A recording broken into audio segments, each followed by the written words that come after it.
time out. No, what am I saying?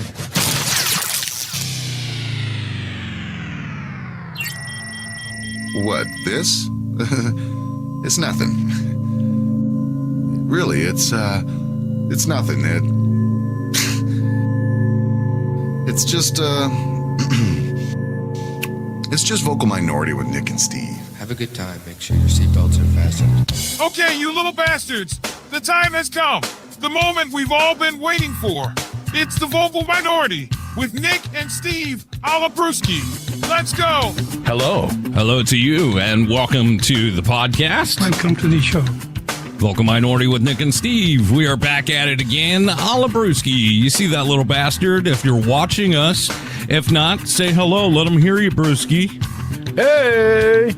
There you go. Told you he was here. And of course, Steven's here. He's never late, always on time, and always looking sharp. Oh, I appreciate that. I feel like I was running a little behind today, so first time for everything. But what are you going to do? You can hide it, dude. Do you ever realize that? I can't tell you how many times I walked into a radio station and if I was 4 seconds later, I wouldn't have made my break, wouldn't have been on the air. Right. That's a sign of a professional, which I sometimes am, but not always. I like to be honest with the audience and just tell them I've been running around like crazy because I'm in my brand new house, in my brand new studio, and it's not totally done yet, but I put in some work today, and it's acceptable, I feel. So congratulations.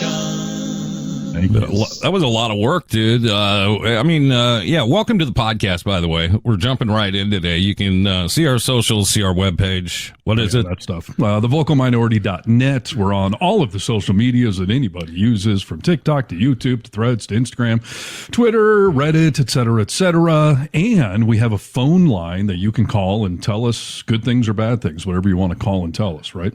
Yeah, we ask you to use your telephone as a microphone, okay? So try it out. Let us know how it goes. 844-48-VOCAL. Get vocal. Yes, indeed. So.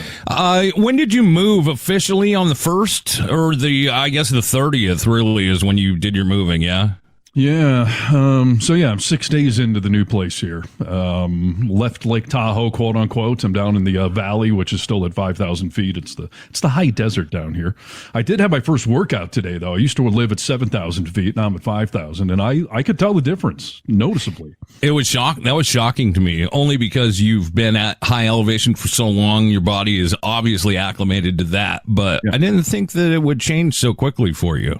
Well, I noticed it in a positive way. Like I had more stamina and endurance. Yeah. So I'm getting more oxygen. So, yeah, it's interesting. So that was because I haven't worked out all week. I've been so out of my rhythm. I have been pulling all-nighters. I've just been loaded up on coffee and pot every day just to stay up and unpack and get ready because I love the new house and I don't want to live in boxes. So, I've been busting ass. But I waited, of course, till today to get the studio going. But the technical stuff works and, I'll get my background, a little more soundproofing done here. Yeah, it looks great. I mean, come on, dude. Looks great. Right, Brewski? Yeah, it looks good. Looks real good. Yeah, there you go. See? Yeah, it's certified now. It's a fresh, clean palette. Yes. And doesn't your life sort of feel that way, Stephen, moving into this new house? I mean, with the old house, it was great. I loved your old place, but we leave behind some things that we're ready to leave behind. Yeah. Yeah, now life has been pushing me in a whole new direction of late. I mean, so much change going on with my firstborn going off to college in the fall. My son has moved into a new house. My ex-wife is getting married. Now my son's got 2 stepbrothers living there. A lot of changes going on. Changes with the podcast, the radio station, and this just seemed to be part of it all. And I was a little nervous I may emotionally freak out at some point this week for leaving my former hometown of 17 years, but I can literally see it out the window. I mean, it's 7 miles that way. And, I've been back up a couple times this week, and it felt good. It's all still there. I'm allowed to go up there still. They haven't kicked me out yet. So. No, good. Yeah. Well, we're wishing the best for you. So I appreciate that. And yesterday, I will say, I'm wearing my KTM shirt today on purpose that Nick recently got me. I took my first dirt bike ride from the house here. And for the first time, I mean, I've been riding dirt bikes since I was like 12. I have never lived at a house where I could just jump on my bike in my garage and ride to the trails and ride back home legally. Anyways, I've never lived in right. I was going to say, I know you've done that, but yeah, legally, you're right. I mean, and it is an awesome feeling. The house I grew up in as a kid, I could do that. But, you know, and that was how freaking great was that, especially as a young kid, you know, like, so Crosby's going to love that, dude. He will. Yeah, I'm looking forward to going riding with him. And I rode out to one of my usual areas yesterday, got up to a peak, and I got off, and I just started giggling. Like, I couldn't believe I just rode from my house out to this mountain peak, and, you know, I feel like I'm in a dirt bike paradise. Did it feel illegal? Well, no. I mean, I was going down the main road, and you know, in Nevada, where I'm at now, they have this law that says you can ride on public roads for up to 2 miles if you're going from a designated off-road trail area, which is very Nevada of this place, because Nevada doesn't care about anything. I've been in California for 17 years where everything is regulated. Nevada it's not, but it did feel a little, illegal and rebellious to be going down the road. And I will say, to get to the trails here, there's a wide open straight road, newly paved, so it's not a lot of curves, no potholes, but it's a 45 mile an hour, speed limit, and I can't slow anyone down. And I also don't have a speedometer on my bike; it's a dirt bike, so I was just trying to pace off of cars.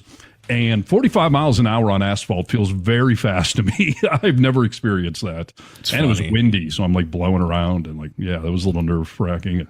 For those that don't know, off-road tires don't stick very well to asphalt, so that's dangerous too. So, yeah, no, it's a huge deal, and they're loud on asphalt. I mean, and like I was saying to you yesterday, like that's one thing I noticed when I started riding that ruckus out on the streets, because I've been riding dirt bikes my whole life, but riding that out on the streets, like it's a great responsibility to ride in traffic, Yeah. And it's on you, because if you hit one of them or they hit you, they're not dying, but you probably are. Totally. Tell that to the assholes here in Boston this summer who ride dirt bikes throughout the city, not on dirt tires either. Oh, yeah. And we've had a big problem. And I told you about the kids. They hit me at like 55 miles an hour, and I'll tell you what, they got the worst of it, and I saw it firsthand. Crazy. I mean, I can't believe they didn't come all the way over your windshield. I mean, no, they did. They hit the passenger side of my car.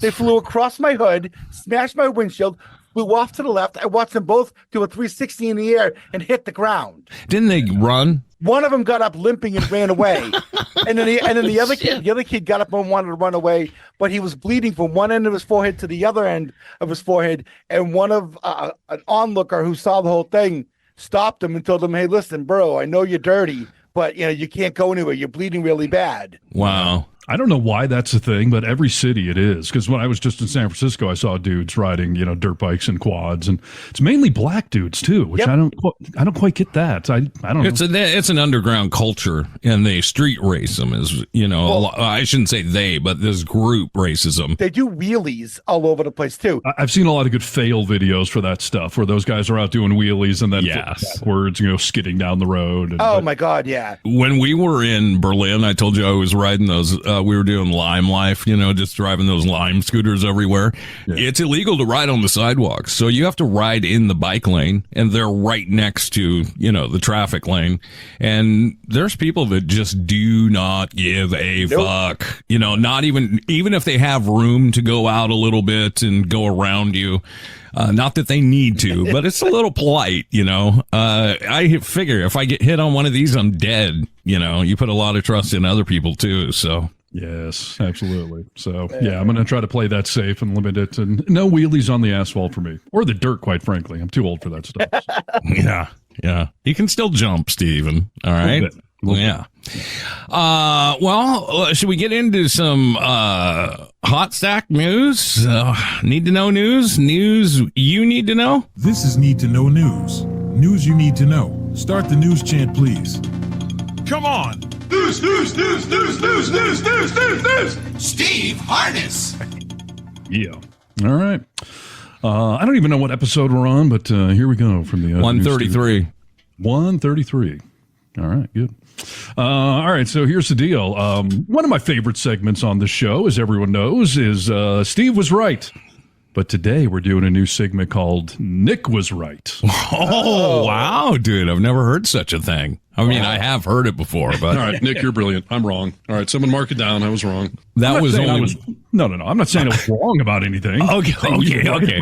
I'm saying I don't hear I'm right very often, so I recorded that one, obviously, and live off that. So give me a new one, dude. What am I right about? You were right about a story that you first brought to the show, and we've continued to cover it multiple times, but I don't know that we've ever gotten an official confirmation on whether or not this was legitimate. We've heard it from a lot of sources, but I feel like we now have official confirmation that Donald Trump is in fact incontinent, does in fact shit his pants.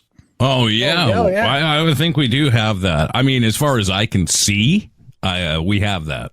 Yeah. So we've heard it from multiple sources. You played some audio from one of the guys on The Apprentice one time, and he was talking about it. But this came up in Trump's court trial this week. It's on the official record now. Oh, yeah. His lawyer, his former lawyer, and I got to tell you, this was funny. Fox News' Laura Ingraham, she was so pissed off about this because CNN covered this, Jake Tapper in particular. I do have the audio if you want to hear it. Oh, yeah. Go ahead. Do you want to hear it? Okay. I do. This is from Jake Tapper. I apologize for this update ahead of time. But Todd Blanche, the Trump attorney, is specifically reading a post that Michael Cohen made on Twitter on April 22nd, in which he refers to Donald Trump as Von ShitzInPantz. Yes. That is just a factual record that I am bringing before you. This is in the court transcript. Von ShitzInPantz. Blanche also said there are repeated attacks on Trump and his candidacy on Cohen's podcast and TikTok account. Dana Bash, I know you want to weigh in on Von ShitzInPantz. I think we all do. Let's be honest, dude. I love that he's like, hey, it's news. I got to report this. It's on the official record. Like, obviously he doesn't have to, but he wanted to. He's getting the most mileage out of that as he possibly can. Right. So Von ShitzInPantz was apparently the nickname the Trump's inner circle had for him. And they would never in a zillion years make up that nickname unless, in fact, he does shit in his pants. Yes, this goes back a long time, dude. Like Steve mentioned, we had the guy from The Apprentice on talking about it. So, I mean, this has been decades. Yep. Yeah. And how embarrassing must that have been for little Mr. Von ShitzInPantz to sit there and have to hear that read not only into the official record, but by his former attorney, not just some, coffee grabber, some intern or something, his former attorney. And attorneys know they're officers of the court, right? They have an obligation to tell the truth. Mm-hmm. So Von ShitzInPantz. Did you see the fallout from it? I mean, the plop from it? Did it trickle down his leg? Or what? Yeah, dude. It is about the funniest thing that the conservatives are now running with this and wearing T-shirts to his rallies that say "Real men wear diapers." Yes, no, serious. I've seen them online. Yeah. So Trump can do no wrong with his people. That's a textbook definition. They've been calling Joe Biden the old man, but now Trump confirmed shits in his pants. Although, in fairness, it's probably not because of his age. You said he's been doing it a long time. It's probably from his excessive drug use. Yes. But you think about it, a lot of times cocaine is cut with things like baby laxative and that sort of thing, too. So. Mm-hmm. So people had banners, they had T-shirts. I mean, they got on it quick and they were selling them at his rallies. And word on the street is, and I haven't got confirmation on this, and I guess we're just going to have to wait and see. But word on the street is that he finds it so embarrassing to come out and be like, yeah, I do wear diapers, that he's going to slow down on his rallies. That's hilarious. As if I'm sure that's why. That won't take away the stigma of it. And that is hilarious. I hadn't heard that his people were embracing it. So it just, like I said, proves the point that he can do no wrong and they will endure and put up with anything, including a grown man who for years and years has just been shitting in his pants. Yes, and I love Von ShitzInPantz, dude. I mean, it's kind of a classy way to say it. He's still kind of like a lord. It's the way you would address Mr. Von ShitzInPantz. Right. And Trump is obsessed with Nazis, so is that a coincidence that they gave him a basically German-sounding derogatory nickname? Yeah. Who knows? You could really give him a title of nobility and call him Baron von ShitzInPantz. Yes, Brewski. That would be a lot better. And maybe he'll graduate to that. I mean, it's early. This just was released. It's now court record, so it's not going anywhere. Right. If it's hereditary, when his son grows up, he'll literally be Baron von ShitzInPantz. So, yeah, that's very funny, dude. Hold on. Oh, doesn't even need a rim shot. At least clean it up before you give it the rim shot. Yeah. Listen, is he going to the graduation? Did that happen? It hasn't happened yet, but he's not going to go. He has no desire to go to his kid's graduation. I love that the judge was like, no, I'll give you permission. You can go see your son graduate. And now I feel like he has to go, like he's going to be stuck there. So right. I'm sure Barron doesn't want him there. I mean, how would you like to graduate high school and have him show up as your dad, Von ShitzInPantz? Right. And have we all noticed, I know like Lawrence O'Donnell keeps mentioning this, but Trump is not, I mean, Eric has shown up once or twice now, but isn't it odd that his family's not showing up to support him, to sit in court next to him or in the, behind him in the crowd there? Yeah, they're not anywhere to be seen. I think one time Eric showed up, or Don or Eric showed up one time. Eric showed up the one time. And let's make a prediction real quick. So I think it was last week, Trump got found guilty of 9 violations of his gag order.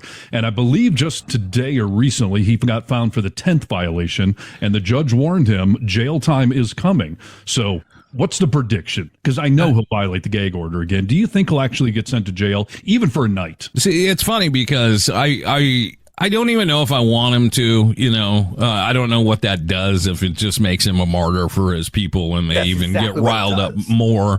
But the judge even said, like, this is all I have left on the table that can possibly sway you from doing this, because the $1,000, I'm charging you isn't shit to you. But like, I don't want to do it, but he did it. So that's all he had left. So is he going to send him to jail? I think no. I think he gets one more slap on the wrist. We'll see. Brewski, you don't think he'll send him, or you think he will? I don't think he really wants to give that to him. If he does, it's going to kill the judge to do it, only because he's playing into Trump's hands. Yeah. I think his base will look at that as a martyr thing. I don't think the average Joe or anyone down the middle is going to look at that very kindly. And at some point, the judge is going to be insulted to the point that he's going to have to, because you can't just let someone run roughshod over you if you're a judge. Because like you said, $1,000 a fine, it's nothing to Trump. He would pay 10 times that, gleefully. No, he wouldn't pay it. He'd keep delaying it as long as he possibly could, and then maybe pay it, Right. His supporters will gladly pay it for him. Exactly. Yes. I don't know. I think the judge is looking weak already, only because, like, you gave him 9 times. $1,000 doesn't do shit. Like, you gave him 9 times. But you can't say he looks weak in this, because he's doing what the law says, which is this is the most you can find this guy. Sure. And given the optics of the whole thing, he's trying to keep it so that he's not giving Trump the victim card to whip out and start waving around and that sort of thing. Yeah. He's trying to walk that line. You're going to look weak if he just keeps violating and keeps, so at some point, I don't know.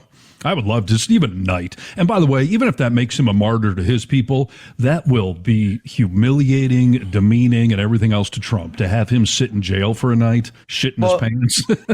he'd lose his sport coat. He'd have to either give his dress shoes up and put on like those slip-on tennies that they give you in jail and that sort of thing, or they'd at least take the laces away, because all that he'll stuff. be demeaned for sure. And I just wonder, will he receive special treatment? Of course. Yeah. I mean, he already is. So, yeah. All right. So 2 of you say no, but I'm going to go on the record. I'm going to say yes. I'm going to bet he gets at least one night in jail, even one afternoon. He will for today? Not today, just at some point during this trial, he will violate the gag order enough times that the judge will send him to jail for some short amount of time. That's my prediction. And I pray we get to do a Steve Was Right segment soon on that. Yeah, I do too. I mean, I think that it'll happen. I just don't know if it happens on this 10th one. That's my prediction. Okay. No, I think he's still getting another slap or two, but I think it's coming. So we'll see. All right. Well, we'll keep our eye on the story. This is Need to Know News. News you need to know. Hello, Americans. This is Paul Harvey. Stand by for news. Sometimes this program takes a look at women and objectifies them in a way that is fun, but not very serious. I mean, come on, we're very nice people here. I don't know that we objectify women just because I call Kristi Noem hot or make fun of necrophilia. Is that objectifying? Well, Brewski has told us that he wants her to like shit on him, and No, Jennifer Lawrence, that she can pee on my face. Get it right. Yeah. No, Okay. I'm not doing the poop stuff, Nick. Come on, man. Okay, I'm sorry. I apologize, dude. He is saying though that like a Laura Ingraham or a Noem could like have dirty hate sex and call him a foul liberal. Dirty liberal. Yeah, exactly. Right. Yeah, that's completely different. Yeah. Okay. Yeah, that's empowering. different. That's empowering them. You're right, dude. I take back my statement. We're not objectifying women here. Kristi Noem, and see, are you still finding her real hot, Stephen? My two eyeballs have nothing to do with her political views. Yeah, she is hot. Yeah, she's a MILF, straight up. She's also a flaming moron and a conservative asshole, but she's hot, yes. Yeah, I have a hard time understanding how you make that separation, how that doesn't affect what you see. Because I don't objectify women. That would be judging them solely. No, maybe I do. No, you're objectifying them. Right? I mean, this is a good reason, though. I'm not judging her on the content of her character, only on the hotness of her skin. So. Right. Okay. All right. I was just trying to figure it out. She's back in the news, Kristi Noem. We recently heard that she shot her dog and talked about it in her book. She shot a goat. She talked about it in her book. The book that is coming out had another really odd statement in it, and she now has this to answer for. I'm going to play you what the book says, and then we'll get to her answer after that. So you write about lessons learned in leadership, and you bring up some specific incidents I want to ask you about. You talk about meeting some world leaders, and one specific one, quote, "I remember when I met with North Korean dictator Kim Jong Un. I'm sure he underestimated me, having no clue about my experience staring down little tyrants. I've been a children's pastor after all." Well, yeah. Yeah, I'm sure you have. Dude, yeah, thank you, Brewski. Come on. So she has obviously had to talk to people about shooting dogs and try and spin that. This is how she's choosing to answer this question. I've seen her on multiple talk shows talking about this, and this is obviously her statement she is giving. Well, as soon as this was brought to my attention, I certainly made some changes and looked at this passage, and I've met with many, many world leaders. I've traveled around the world. As soon as it was brought to my attention, we went forward and have made some edits. So I'm glad that this book is being released in a couple of days, and that those edits will be in place, and that people will have the updated version. The updated version that doesn't have that lie in it. But people are asking her, I want a yes or no. And she just keeps repeating that exact same statement. Dude, who does she think that she is frickin' kidding? And I guess the conservative party, the MAGA crowd that is going to read this book might be like, oh, she's met him too. Like, yeah, these people take on these tyrants. But like, who are you kidding me? And she didn't realize it was in there? Well, yeah, I mean, I've got several issues with that. First of all, yeah, she's trying to sound tough with shooting dogs and trying to sound diplomatic by saying she's met world leaders. But what does she mean when it was brought to her attention? Is she implying somebody else wrote the book without her knowledge or consent? I mean, she obviously shared the anecdote with her ghostwriter, whoever that is. She narrated the book. Yeah, yeah. I mean, so. And that's been the question that, people are asking. Like, you act like you have no idea of this. Did you tell your ghostwriter this?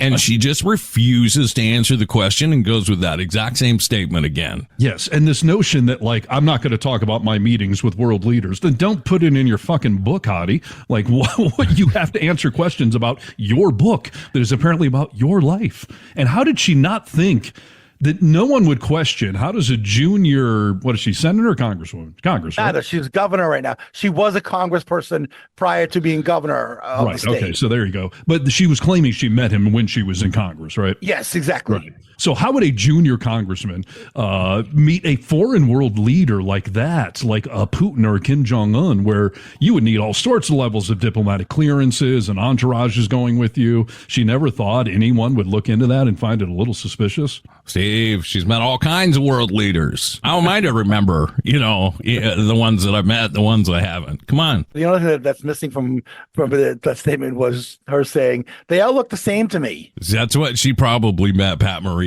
at, like a movie theater signing, and just was like, oh, that's Kim Jong Un, One of those impersonators or something. She met the Gangnam Style guy and just assumed that was Kim Jong-un. So. All these idiots on this MAGA party, she's trying to be a VP for Trump, and now she's got this shit to answer for.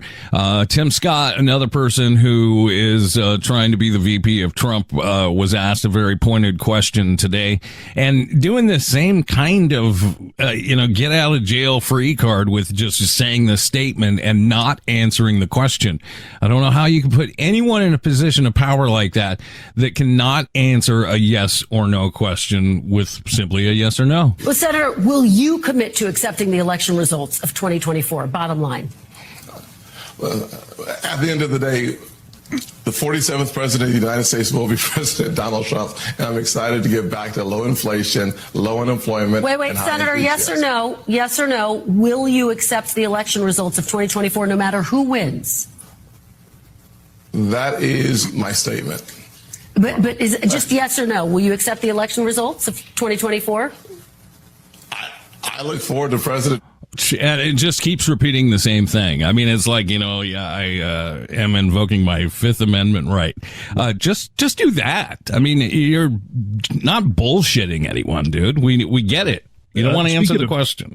Speaking of a Kim Jong Un type, I mean, these are his little cronies trying to please the exalted leader. He was answering that question directly for Trump's knowledge and 100%. just refusing to say that, yeah, of course, I'm an elected official in this country. I accepted the results of my own election. I obviously, have to accept the results of the national election. He can't say that because he knows it's what Trump does not want to hear, because they're already setting up the next January 6th style insurrection riot when Trump loses. It's going to be a bloodbath, Stephen. He put out a whole list of things that he will and will not tolerate in his new cabinet, and this was one of them. Like, you can't say that I didn't win that. I mean, that's one thing gets you disqualified right away. So Tim Scott knows what he's doing. I have a question about the Tim Scott interview. Yeah. Yes. Did they ask him about his beard? No. His facial hair or his gay lover? No. His beard is that chick that he supposedly asked to marry him. No, the beard is who covers up for the gay lover. Oh, is Tim Scott gay? Oh, yeah. He's confirmed. He's been a confirmed bachelor his entire life, and never been talked about having a girlfriend. Then all of a sudden, last year, he proposes to some chick on the beach, straight out of what you would find on a campaign ad. Well, he can't spit out the truth to Kirsten Welker's question, so now we know the answer to whether he spits or swallows. He must swallow. He can't spit it out. That's true. See, dude, we objectify men around here, too. This is equal parts here, right? We interrupt this broadcast to bring you... We interrupt our program to bring you a special... Here is a news bulletin. We interrupt this program to bring you... the humanity and all the things... A date which will live in infamy. The only thing we have to fear is fear itself. Need to know news. I said, oh, Lord Jesus, it's a fire. News you need to know. I got bronchitis. Ain't nobody got time for that. It's time for another brewski. This one is a crazy brewski. We talk a lot on this show about relationships. We talk about dating, the things that outside of work that make us who we are. Yeah, they give us boners, things that give us boners. Well, it's funny you say that, Nick, because I have a story here from the Huffington Post that says, want a better sex life? Then it's time to embrace Outercourse. I actually saw that headline. I've been meaning to read that article, so I'm glad you brought it, because I don't know what the hell Outercourse is. Yeah, I don't either. I mean, I can assume that it means outer course, just like screwing fat folds and stuff like that, don't you think? Well, no, it's actually, there's no penetration involved whatsoever. What they're speaking about is, all the touching and caressing and erotic massage, and they talk about how the biggest sexual organ on the body is not the brain, as some would like to say, but actually our skin. And how sensitive our skin is to It's not my biggest sexual organ, but go ahead. So. It says here, quote, outercourse is really an umbrella term for a wide variety of sexual activities that don't involve any type of penetration. This is the first time I've ever heard about this was this past year, okay? Now, you guys know that I watch the Real Housewives of every city, okay? But the Real Housewives... Willingly? Most of them willingly. I think there's one or two that I don't really care for, but I follow along. Okay. Not because you're like some fan of these women, right? Oh, let me tell you, dude. The Real Housewives of New Jersey premiere was last night. I was giddy. I couldn't wait for it to start, dude. I mean, they're all DVR'd. I put them on, and I just couldn't wait for it. Wow. Because it's like a train wreck you're watching? Yes. Or you actually like idolize these women? No, of course not, dude. Okay. It's a train wreck, and I love watching bitches fight. I mean, physically, verbally, it's fantastic, and it's full of hot women. And yeah. Nick, I was going to ask you, who was the one that was crying and freaking out that is in the memes where she's pointing and they always put a cat looking at her? It's Ramona Singer, dude. And she's crazy.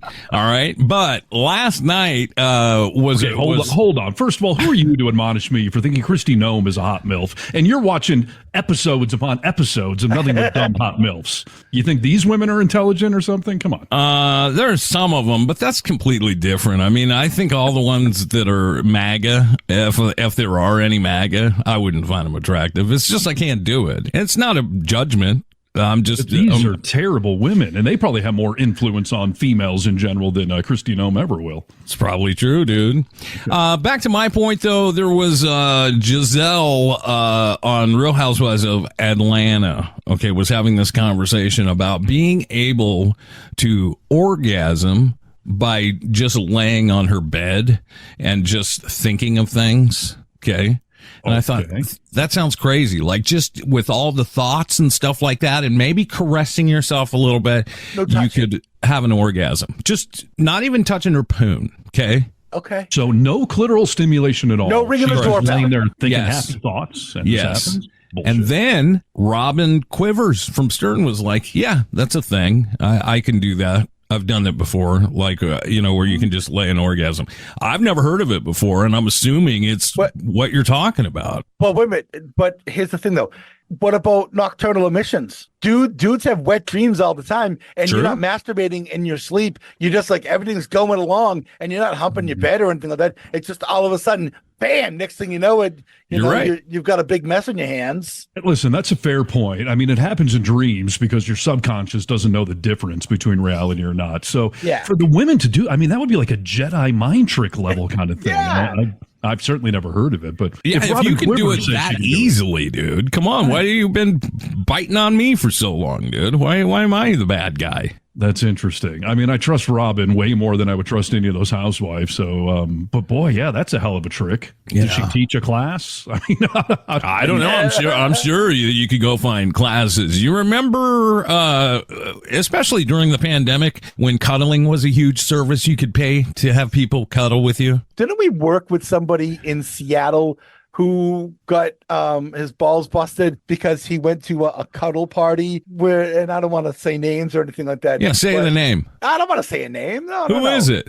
Why? I don't remember who you're talking about. BJ. Oh, he used to he got teased because him and his wife went to a cuddle party. No sexual contact at all. Is that group cuddling? Like you're cuddling with other people, or just you and your person, and then there's other people cuddling around you? No, you're not cuddling with other people. It's not like a big daisy chain sort of thing. No, exactly. It's just like everyone in the same room. It's like a Lamaze class kind of thing. That's crazy. And so, hold on. Going back to the outercourse thing, is like dry humping? Is that outercourse? I was going to get to that. It says here that any rubbing, touching, kissing, or caressing that doesn't involve any part of one body entering any other part of another. It can also involve mutual masturbation, scissoring, and dry humping. Oh, okay. I'm telling you right now, I sense a t-shirt coming out. Bring back scissoring, bring back dry humping. Dude, this is just Mormon sex without soaking. I mean, this is how many times can you think back?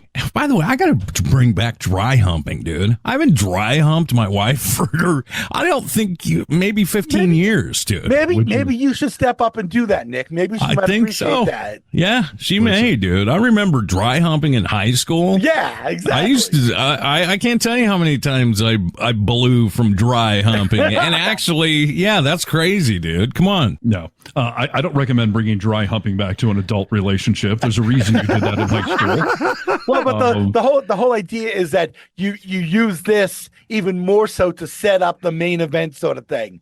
Yes, this all sounds like foreplay to me. Like just do more foreplay, and so. Well, I think they're trying to make it so that when you say foreplay, that's saying this is something that's happening before the main event.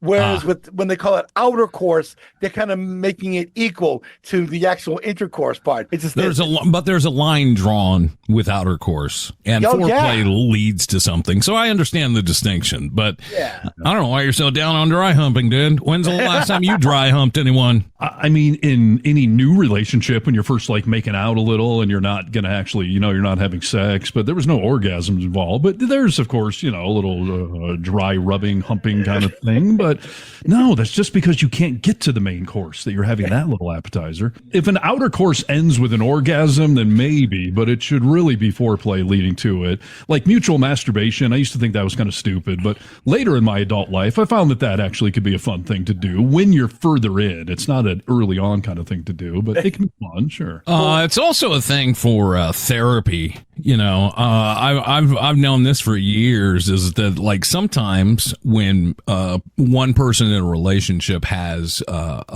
trouble with sexual stuff because maybe of a past trauma, like they'll actually have you do this where like you lay next to each other and like do this. You know what I'm talking about? Yeah, I had to do it once, and it was a horrifying experience. Have I ever shared this story?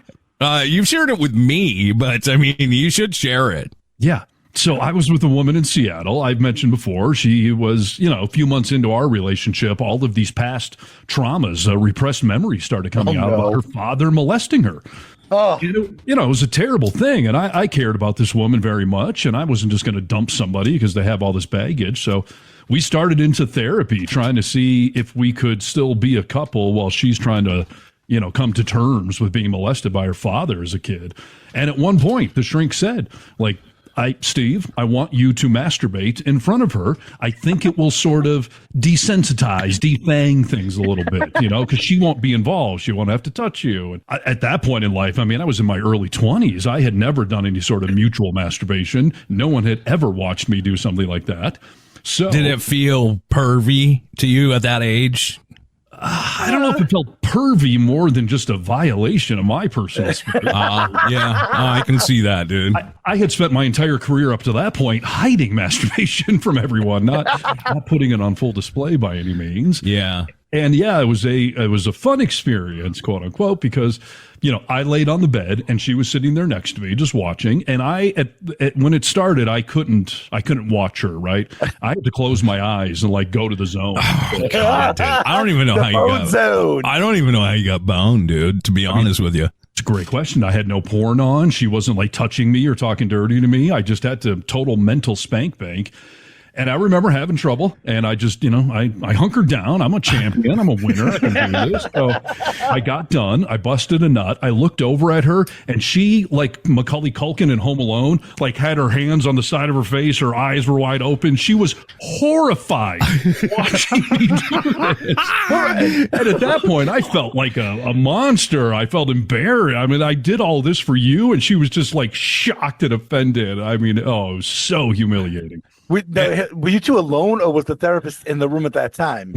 Oh, well, I mean, we're recording it for OnlyFans, but besides that, no, we were alone. Yeah. Okay, no talking, no giggling. No, I mean, you could just hear her breathing. She was completely silent. I was focused. I never opened my eyes for the entire thing until I was done, and I looked over to saw the look of horror on her face, disgust on her face, and that was she's never seen that before. I mean, really? No, probably not. Certainly not from her boyfriend. So yeah, I had to get my own therapy to recover from that whole thing. So what happened, dude? I mean, did you say like I'm sorry? Like, did you? How did this end? I think I embarrassingly slumped out of the room, had to clean things up, and I seem to recall going into therapy that next week and being like, yeah, that sucked. Like, I did exactly what you told me to do. And can I sign up for my own solo therapy now? Because I got to recover from that. And I'm not even joking. I left that relationship with sexual hangups, which I've never had. And it took a long time to get over. And every now and again, it still rears its ugly head. But I was made to feel like the creep, the perpetrator. Yes. Oh, it was terrible. Yeah, so, that is terrible, dude. oh, yeah. Do mutual masturbation if it's mutual. Not just putting on a show. To answer me this, fellers, I hear stories throughout the years of, like teenage boys or college-aged boys, having these races, where they beat off and see who can finish first, right? It's usually frats that do that sort of stuff. Yeah. Circle jerk, basically. Yeah, that's right. Have you ever been asked or have been a part of that before? Capital N, capital O, exclamation point. All right. Fuck no. No one's ever asked, nor would I do it. Even in like high school juvenile things, like we had some slumber parties where you'd like dare each other, like run naked across the yard or something. Like there was some, nudity involved, but to sit there and jerk off with each other, hell no. No, Yeah. I haven't. Nick, have you ever been part of a circle jerk? I know you had a friend jerk off a dog in front of you, so yeah, I think of the three of us, you're more likely to say yes. But. I've never been a part of it, but I remember in junior high having and I think I just started beating off in maybe 7th grade. Yeah, is when I started beating off, and told this friend that I did it, dude. Like you should definitely try it. Like it's time to start. You know what I mean? And maybe 1 week later, he was like, let's go in my room and we can beat off. And I was like, no, dude, I'm not going in your bedroom with you to beat off. He was like, why, dude? It's great. Thanks for showing me about it. And I was like, yeah, that's something you do on your own, dude. I'm not going to do it with you. Closest I've ever been. You didn't explain the whole thing, apparently. Yeah. I don't know if I've ever told you guys this story, but in high school, let's just be honest. When we were in high school, things weren't so progressive. Like I know in my small town, we still had a lot of people who used the hag word, and hated gay people, but we had gay people in our high school that were outwardly gay. And I was friends with a few of them that, I would see them outside of school. Okay. So I am getting a ride home one day from one of these guys that's gay, and it's apparent. I mean, we've hung out enough. He knows that I date girls and I know he dates guys. We know the preference. Okay. He's riding home with me. I was sexually assaulted, dude. Too. I mean, and I don't mean to use that words. You tell me if I was sexually assaulted, okay? Okay. We're driving down this road, and I can close my eyes, dude. I can keep my eyes open, and I can see exactly where we were driving down this road. He's driving and puts his hand on my lap in the passenger seat. And I immediately threw it away. And I thought oh, he's joking, blah, blah, blah. Well, he tries to forcefully put it on my dick 2 or 3 more times, put his hands, and he's saying, just let me touch it. Just let me touch it. And it got to the point where I had him pull over and I punched him because I felt like I was completely taken advantage of, dude. What were you wearing? Were you asking for it, Nick? I was wearing ripped Levi's, dude. I was looking good. I mean, I was hard to resist, but I don't think so. Listen, I mean, I don't want to put you back in therapy or give you any more things to talk about, but that seems to fit the definition of being at least groped, which is certainly a form of sexual assault. Yeah. Yeah. Well, yeah, I haven't thought about that in a long time, dude. Maybe we just uncovered something. That reminds me of when you were sexually assaulted at the airport by TSA. TSA, yeah. At least I got something out of that. Like I got to get on the plane and go about my trip. But so is what that guy did? Is that Outercourse? Was that what he's trying to do? Maybe so. I don't know. I don't think so. I think that's the straight sexual assault is what that is. Yeah. There's a guy with Brewski, though. Like, here's the thing. When I think about that story with you, the first thing I thought was like, damn him, dude, that he wasn't straight up honest about that. But if it's just a guy and he's trying to figure out being sexually excited and he's gay, does he have an obligation to say, I'm going to try and turn you on? Like, I like men and, I like you. He was sneaky about it, dude. He was sneaking through the grass. Do you feel like that was wrong? When you're that age, there are a lot of things that you do. I mean, you wait at the bottom of the stairs in school trying to look up girls' skirts and stuff like that. I mean, it's You do? You did that? I know people who did that. I know people who tried doing shoe mirrors. We didn't have stairs in my high school, so I never had the opportunity. I don't know if I would have or not. We had stairs in my elementary school.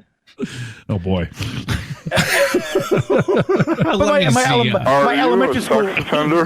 My elementary school went up to 8th grade too. Okay. We didn't have middle school at that point. They closed all the junior highs. So because of all the sexual assault going on. No, although you know what though, I will tell you this. I will say this. There was a shop teacher, and there was it's always a shop teacher, dude. It's always the shop teacher. Yeah, they're good at working with wood. And it's funny because his last name was Woodside, and he had those arm canes. And after class, he would actually go to the stairs and stand by the stairs and tilt his head up and look up the staircases. Gosh, dude. Yeah. And he's now serving 30 to 40 years in some prison somewhere in the East Coast. So, anyway. Listen to tie all this up, which is another thing you should do with your lover. To tie all this up in a nice little bow, I'm all for Outercourse if it's essentially foreplay and leading to something good, because I do believe that foreplay is essential to a healthy sex life. It's essential in making a woman orgasm. You just jump right to penetration. There's not enough pre-action going on there. Sure. So I'm all for warming up the engine a little. Otherwise, Outercourse is a dumb joke, and I don't know why Huffington Post wrote an article about it. Although, let's be honest. I mean, there are times when pulling over the car and getting down the business on the side of the road sometimes happens. Sure. Yes. There's moments, dude, where that, you're so excited to, bang in the laundry room. Oh, dude, I'll tell you. Well, no, I better not tell you that. You've said enough already. Listen, I was just telling Nick and I was just telling Kennedy that a healthy sex life includes some quickies, some medium range. We both have an orgasm and then it's done. And it includes marathon runs. It's like a workout. Some days you sprint, some days you run 10 miles. But as a general rule, I'm just saying I'm advocating for a healthy amount of foreplay. I think it makes everyone's job easier. So. Absolutely. Mm-hmm. All right. Well, try it, everybody, if you want to. We interrupt this broadcast to bring you this. We interrupt our program to bring you a special. Here is a news bulletin. We interrupt this program to bring All the humanity, all the a date which will live in infamy. The only thing we have to fear is fear itself. Need to know news. News you need to know. Even if I don't take it out and play with it, I still like seeing it. So, yes. I think that's Outercourse too.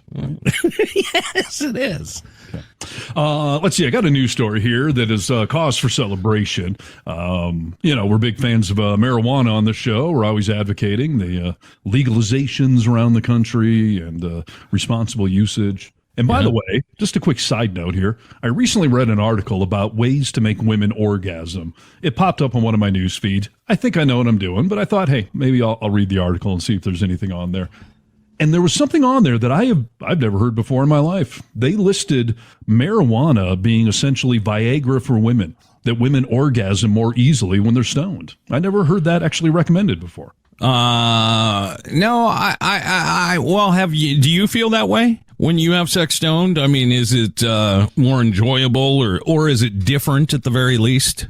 It's different. I am perfectly fine getting in the zone, being bone cold sober. But yeah, sometimes being stony, it adds a little bit. And I did have at least one woman on in my past that she felt she could really only orgasm when she was stoned, and she got very paranoid about it.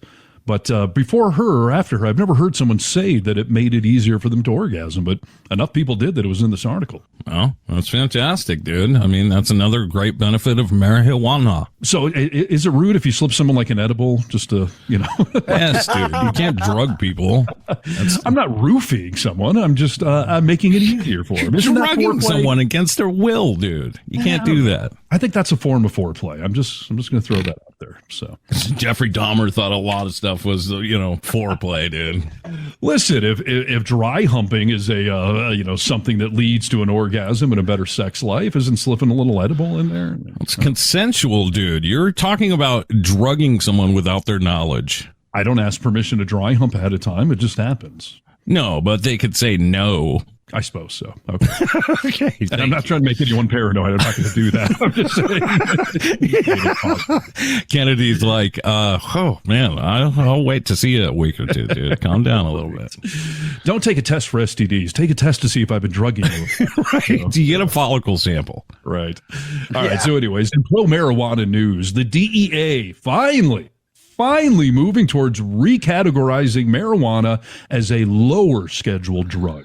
Not Schedule 3? I believe it's been a Class 1 for quite a while now. The U.S. Drug Enforcement Administration moving towards removing marijuana from its list of Schedule 1 drugs, finally heeding calls from activists to stop conflating the widely used substance with dangerous drugs that can actually kill people, which is completely true. Yes. I mean, listen, if they take it down to a Schedule 2, that will definitely make some progress in all of this. It'll make some jail sentences a lot less, stuff like that. But until it's down to a Schedule 3, I don't know that it's a huge victory all the way around anyway. Yes. So they are trying to move it to a Schedule 2 drug list. Which is supposed to contain less dangerous substances, including cocaine, methamphetamine, and fentanyl and oxycodone. So wow. It's a step in the right direction, but that's still pretty unfair, right? That's a half step or a quarter step. That's ridiculous. Right. Yeah, that's got to be conservative stepping in, saying like, we're not going to go down to a 3. Maybe you can get us to a 2. I don't know if they're allowed. Maybe that's part of the procedure. Can they just jump from 1 to 3? Maybe they got to go step at a time. But it's a step in the right direction. It is taking it off a certain level of stigma. And yeah, like you said, certain drug offenses would have to be less by default. Some legislators, though, saying reclassifying it would not be enough. A group of Democrats, go Democrats, have repeatedly urged the DEA to remove weed from the federal government's list of restricted drugs altogether and putting it in an entirely different category. Says, while moving cannabis to Schedule 3 would mark a significant step forward, it would not resolve the worst harms of the current system, referring to criminal penalties associated with cannabis use. Well, there's work to be done, and at least we are heading in the right direction for the first time. I could have never really imagined this happening when we were in high school. I mean, do you remember? And some people out there that are listening to the podcast are still in this position of like getting in trouble for weed, or like a cop pulling you over and trying to hide it, because you were afraid of getting arrested. Yes, it's like the masturbation earlier. I spent my whole life trying to hide that from everyone, and same with marijuana, quite frankly. We live in this weird utopia now where you can go to a store and buy pot. Like you said in high school, that was always a dream, a fantasy, but I never thought in our lifetimes we would see it. This is Need to Know News. News you need to know. Hello, Americans. This is Paul Harvey. Stand by for news. This is Need to Know news you need to know. This is something that everyone should be listening to. Trump is now saying the quiet parts out loud. I mean, he's been doing that forever, but it seems to just be getting at a higher volume. We've all seen his sort of manifesto of what he is going to do, what he's requiring from his cabinet. But this was something that happened at a rally this weekend that I thought, wow, this sounds really dangerous. We're going to rebuild our cities. We're going to bring them back like they used to be, and we're going to make them safe places again. We're going to give our police their power back, and we're going to give them immunity from prosecution. So they're not prosecuted for doing their job. That's dangerous, dude. Yeah, that's insanely dangerous. But is he just projecting there? He wants everyone with power and authority to be immune from prosecution, so it doesn't look as odd that he's asking for it. I have no idea, dude. I mean, this is the Gestapo. I mean, this is basically like, oh, they can't do anything wrong. We don't have rights anymore if they can never be prosecuted for anything. But I think he's also trying to court that cop vote. Yeah, who knows at this point, dude? It seems that our Supreme Court could be not so on the up and up, Is all fair in America right now? Nah, it doesn't seem like it to me.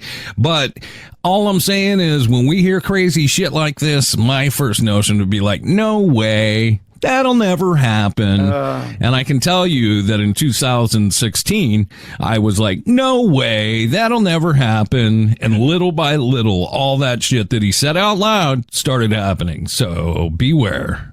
Are you predicting that the Supreme Court could, some weird world, uphold this presidential immunity claim? Look what they've already been able to do, dude. I think that more than anything, they're gonna kick it back down to a lower court, because I don't think they want to actually decide it. I don't think they want to have that, quote unquote, on their record. I think they want to just kick it down and just let it kind of maybe die. Right. But I don't see any universe where anyone could have blanket immunity and still call this America.